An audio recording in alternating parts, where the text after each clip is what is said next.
Hey folks, welcome back to my journey. I think this is part 6. So I believe what I talked about last week gets me up into the 2014, 2015, 2017, that area, or that era. Anyways, gets me to the 2017, 2018 era. We were doing a lot of wholesale, selling quite a bit on Etsy, or actually figuring out Etsy so that the sales started to go. And I used Etsy to figure out the keywords to make the search engine better, the Etsy search engine better, and then I used that same information to use on my website, which at that point in time really started to take off.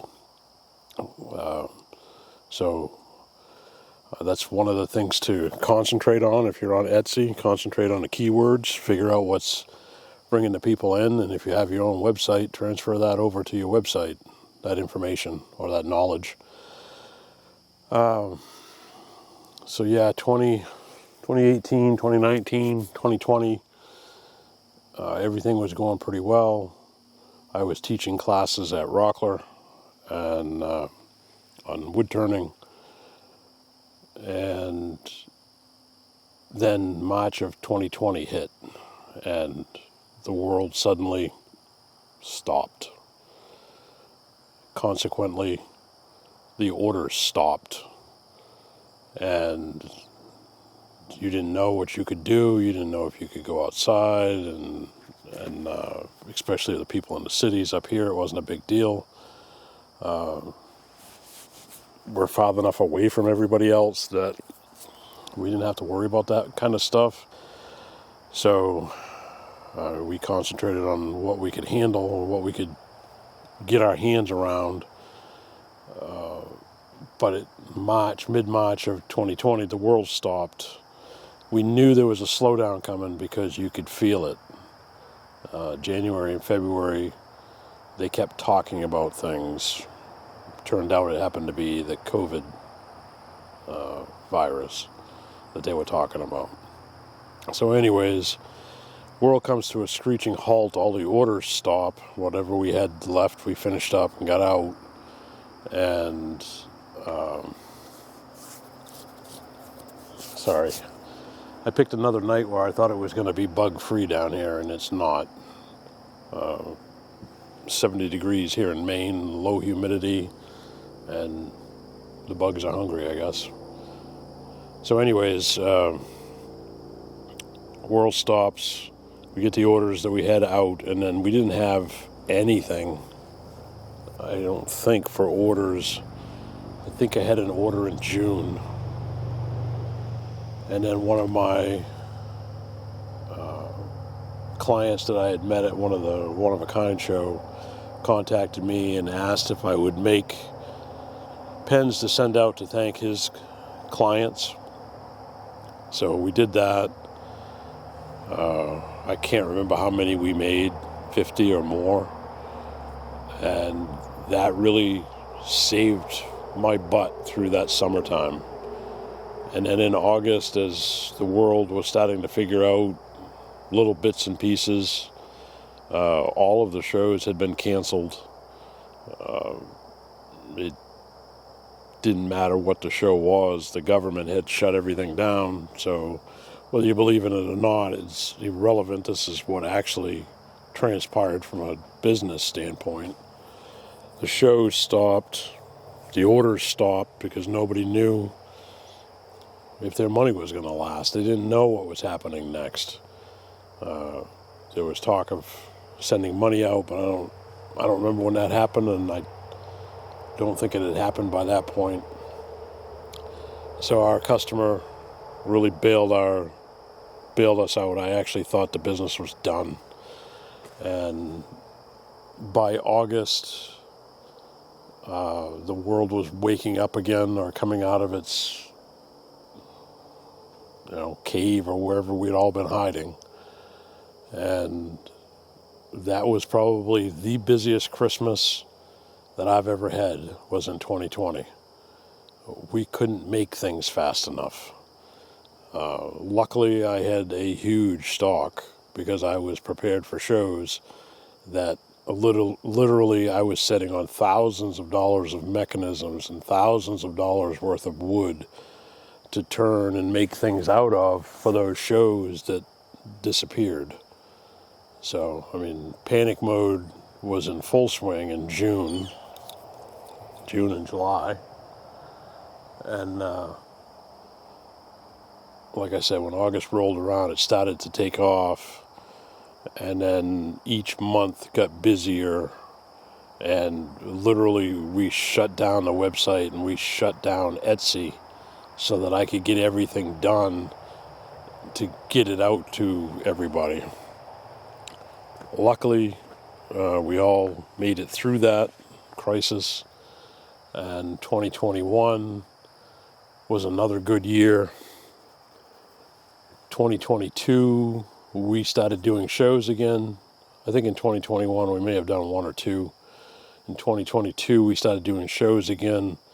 We took on the Big E, which is Eastern States Expo down in West Springfield, Mass. It's the largest state fair in New England. We took ourselves and 19 other companies within our booth to sell their products.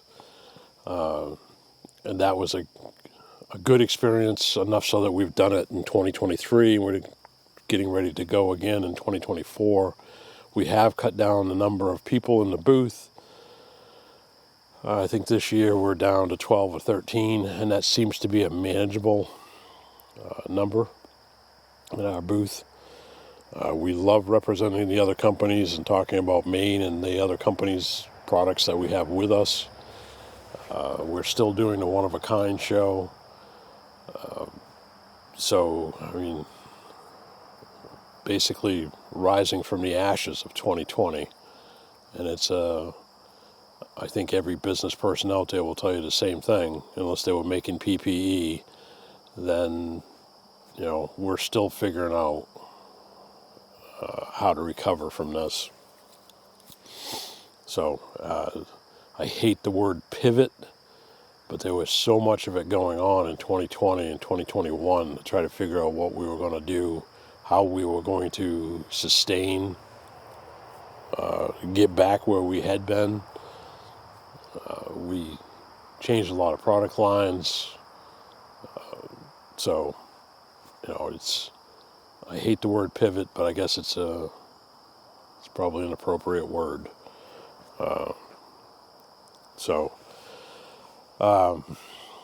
One of the things that if you guys are going out doing shows, think about your booth layouts.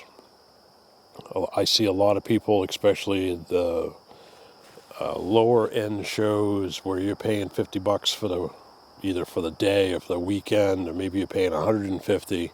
You just have a table set up in front and you're setting in a chair behind that table, and when people come by, you're putting your phone down and then you're talking to the people, maybe. Depends on your personality. But things are different now than they used to be. People can find things online that they couldn't find before. And they will be checking you out. They will Google you. They will snap a picture of it, put it in Google, see if the price is comparable. That stuff didn't exist before. Now it's there, and it's something you have to deal with. You know, I remember back in the 2010 to 2015 that there was a show that if you took your phone out and decided to take a picture of something, you were asked to leave because they thought you were a spy from a different country trying to rip off the artisans who were creating some of the most fantastic work you can see. But wholesale shows were trying to protect you, which was a good thing, because if it goes back overseas, they can make it for a whole lot less than we can. Doesn't mean it's to that same quality, because it's not. Usually the materials are inferior, the work is inferior. Sorry, I got all kinds of little bugs. But there's enough people out there that will buy that stuff. They don't care. They don't care if they have to replace it every year or every 6 months, whatever it turns out to be. So if you're going to go sell things, my advice to you, if you're in an inline booth and there's a booth to your left and a booth to your right, do not put a table across the end of that. You're paying for all of that space. Utilize it all. We actually have it set up as a U. We're sitting in the right-hand corner most of the time. One of the easiest booth setups that you can ever do is go buy yourself a 6-foot foldable table. So it folds into 3 foot. Get 3 of those. That makes your U. You got one over here, one right here, and one right here. Buy the 6-foot foldable bench that goes with it. Not for you to sit on, but for you to put on top of that table. And that gives you 2 levels, the table level and the bench level up above it. Get yourself some tablecloths or something like that. Put that down over it, and you have a great booth that takes, 10 minutes to set up. And it's a really simple thing, but you've now created a lot more selling space for yourself in that U. Instead of just one 6-foot, 8-foot, 10-foot table, whatever you have in front, you now have a U. And you've got people coming in, talking to you, you're in the back corner. They don't have to worry about crossing that imaginary line because you're going to attack them with all kinds of information. They walk into your booth, look right at them and say, if there's anything I can answer for you, I'd be glad to. And leave them alone and let them look at your stuff. They will ask a question if they're interested. If they're not interested, thank them for their day. I often joke with people at shows that are doing the shows with us that I want to put up a sign that says, if you tell me my stuff is beautiful, great, good looking, whatever you want to put in there for a description, I'll charge you 25 cents. By the end of the show, I would have a lot of money. But they've got to say something to you. You know, they're going to leave your booth. They're going to say something for you. If you're going to be out there doing shows, have all kinds of different price levels. Lowest price item in my booth is $10 in most cases. Why is it $10? Because that seems to be a price point that somebody who wants to support you and believes in what you're trying to do, but maybe can't afford your higher end items, will pay $10 to help you support your dream. You know, pretty nice of them, right? So make them something that's a high quality item. I make keychains, and I have $10 keychains. I'm being told that keychains aren't needed anymore, but I can't fathom that. The new cars are not replacing the old cars fast enough for that to be the case. You still got to have something, unless you got a digital pad to get into your house. You know, there's still a use for it. Make a bottle opener, something that's $10. Your next price point, $19.95, $29.95, $49.95, $99.95, things like that. And you don't have to do the $19.95. You could make it $20. It's a psychological thing that it's 5 cents less. In almost every case, the tax is going to take it over that. But that's just a reality of the world.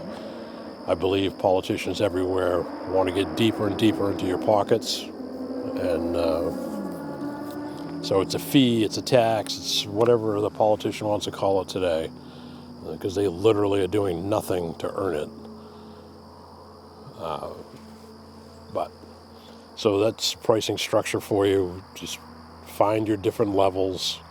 If your product is a high enough quality, they will buy it if they think that it fits within the range that you've set up. I often get asked if I negotiate at shows. I do not. And be quite honest with you, it pisses me off.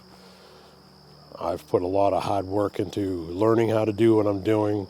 And then I've got somebody who comes by and thinks that, I don't think your work is worth this. That's what they're telling you when they say, I know it's $25, will you take 20?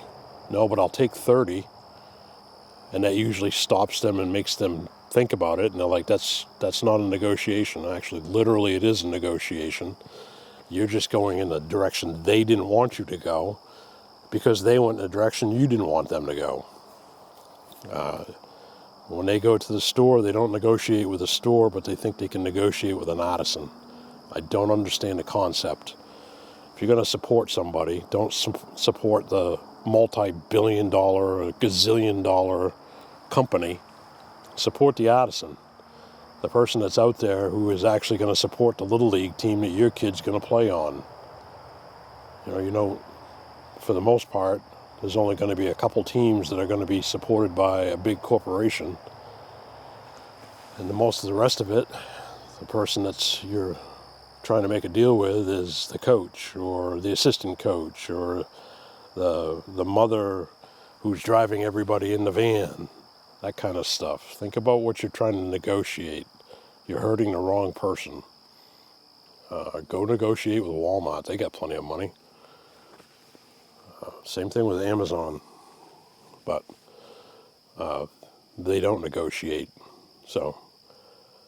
But no, I don't negotiate. The simple answer to that is I do not negotiate prices. If you want to talk volume, then we'll negotiate price, but you're going to have a lot of volume. But that's also one of those things that's kind of expected. But if it's a one-off thing, or if the person wants to buy two, what's my discount if I buy two? It's the same price. So, I have to say, I think we're getting to the end of this. I will come back from time to time and actually add more to the journey as I think of things. And if you guys have any questions, please ask them. I'm only getting a few comments per video, so if you're watching it and you think of something, or you think of something you would like to ask a question about, then ask it. I will tell you, if you're doing an inside show, that I learned this from Wendy Rosen, that if you're doing an inside show, you should always have lights in your booth. And it will increase your sales by about 20 to 25%. She believed it so much that the buyer's market that was in Philadelphia and Baltimore, it was a requirement that you had lights. And one of the reasons why is because if you're having a show that's in like a civic center, like those were, or a convention center actually, the lights that are overhead give off a weird color. And it may change the color of what you've made. It may change the color significantly from what you have made. So if you have your own lights that are shooting down onto it, then you stand a better chance of the person actually seeing how you meant it to be. And it's also going to be more of what they see in their house or their gallery, if they're a gift shop, gallery, whatever, and they're selling your work. So think about that. You go off and do a show, and with the buyer's market, it actually cost us more. Every booth had to have electricity, and we had to buy it. So you get to the point where, is it offsetting? Are you making enough sales to offset the cost of the electricity? The answer is almost always going to be yes. Do lights matter outside? I got to be honest with you, it's a crapshoot outside. If you're outside in a tent, which it should be, if you're in a tent, in particular a white tent, I wouldn't do a colored tent because the light coming through is going to change the color of your product again. So you get a blue tent, now you get a blue tint on everything. Or it's a green tent, now it's a green tint. So get a white tent, pop-up tent, spend some money for it, get the sidewalls that go on it, because invariably you're going to be in a weather situation. And I can give you a perfect example of this. I did a show in Montauk, New York. And we were set up behind like the American Legion. I actually think it was the American Legion field that we were set up in. We get there, we get all set up the night before, we go, we get all of our product out, and then the show promoter comes around and says, we all have to leave. There's been an emergency, there's a hurricane coming through, which we knew was supposed to be far to the west of us, but the hurricane coming up through was going to cause us problems, so we had to basically close up our tents and leave. That happened 3 times in about a 6-hour period that day. We'd go wherever they told us to go to, seek shelter, downpours like you can't even imagine, and then we could go back out into the field and set up again. So every time we went out, everything that's down near the ground is soaked. And I got back to my tent after the 3rd evacuation, opened up my tent, and I had a stream 4 inches deep running right through the center of my tent. Split the tent almost perfectly in half. And I'm like, oh, this is going to be a fun time. But the tent itself held, and you have to have weights. And I wouldn't put just spikes in the ground. I would put weights. I have weights on all 4 corners. Each corner is probably 40 to 45 pounds. And that saved my tent from taking off. The sidewalls and the roof of the tent saved all of my product from getting soaked. My tablecloths got wet. I had some wood that was down on the ground that was actually helping to put the boost up the tables that were in my booth, my displays. That kept the majority of the booth out of the water, but those, I don't know what you want to call them, just a stand that I had set the things on top of, that saved the day. The guy that was next to me was selling paintings that were $5,000 and $10,000, and for the most part his tent held. One of the flaps on the side didn't, so he had a painting that was, I think, $5,000 or $8,000 that had some damage to it. But other than that, his tent held. There was some people behind us that it was their first show, as we found out later. It was their first show. They didn't have weights.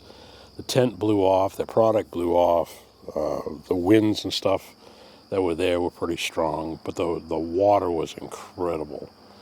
And we were to the eastern side of the hurricane, and day number 2 and day number 3 of the show were fine, but that Friday was obliterated by having to keep seeking shelter and getting off the field because of the emergency.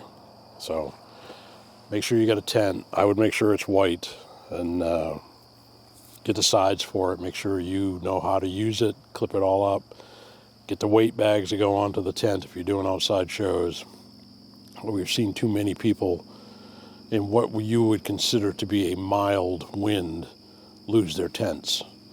And they'll never look the same afterwards, because the legs and things that are holding those tents are square steel, but they're not very thick, so they usually get mangled. So spend some money on it. I think my tent cost me a couple $100 with the sides. Yeah, it's just, if you have any questions, please ask them. And I thank you for following along on my journey. And I will put up my numbers, and that will be, let's throw it to me inside. I feel like a reporter. We're inside and checking out last week's numbers. If you look up here, August 11th to the 17th, we had 1,200 views, almost 98 watch hours, and we did pick up 2 subscribers. We had 2 videos that posted, and I know that things changed this week. because I started experimenting this week. So I put up a video in was Wednesday or Thursday, and then I started putting up a short a day, and watched the 1,200 views become 5,100 views almost entirely because of these shorts. And then the watch hours appear to have gone down, but 88.4 hours. But we did pick up 6 new subscribers. So last week we had 415. At the end of Saturday we had 421, and I've picked up 3 more overnight. So I'm going to continue with the experiment of putting up a short. I'm going to put this video up this morning, and then probably put up a short again this evening.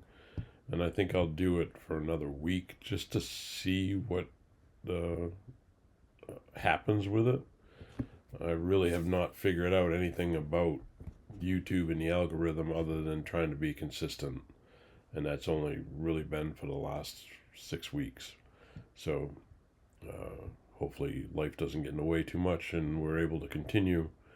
So I do appreciate everybody being here, and if you haven't already, please give us a thumbs up, a like, subscribe if you haven't done that already. It really does help out us small channels. We're closing in on our first goal of 500 subscribers and 3,000 watch hours. It actually seems like it's more in sight now than it was before. So thanks for tuning in today, folks, and hope you have a great day.